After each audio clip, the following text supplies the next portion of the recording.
বিসমিল্লাহির রহমানির রহিম। আসসালামু আলাইকুম সুপ্রিয় দর্শক, দি রেইন কুকিং কটেজে সকলকে সাদর অভিনন্দন। নিশ্চয় সকলে ভালো আছেন, আমিও আলহামদুলিল্লাহ। পবিত্র কোরআনের সূরা ওয়াকিয়ার ৭৭ থেকে ৮০ নম্বর আয়াতে আল্লাহ তাআলা বলেছেন, নিশ্চয় ইহা সম্মানিত কোরআন, যা আছে সুরক্ষিত কিতাবে।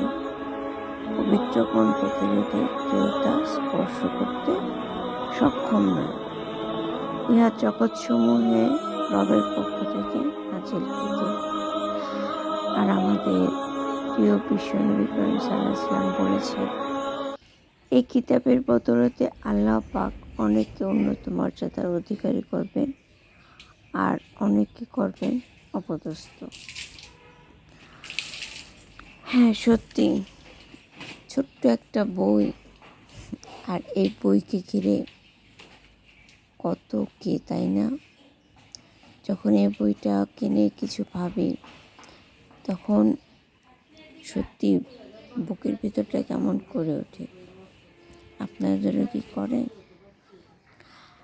অবশ্যই এটা কমেন্ট করতেই পারেন। আর অবশ্যই আপনাদের রমজান ভালো কাটুক, রমজানটাকে উপভোগ করেন। আর কে কীভাবে পালন করছেন, তারাবি কয় রাকাত পড়ছেন, আমাকে বলতেই পারেন। আজ তবে এ পর্যন্ত।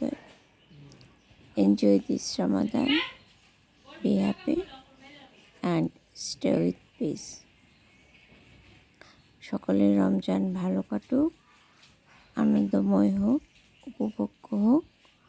সকলের ইবাদত আল্লাহ তাআলা কবুল করুক এবং রমজানের পরে যেন এই ইবাদতের ধারাবাহিকতা অটুট থাকে।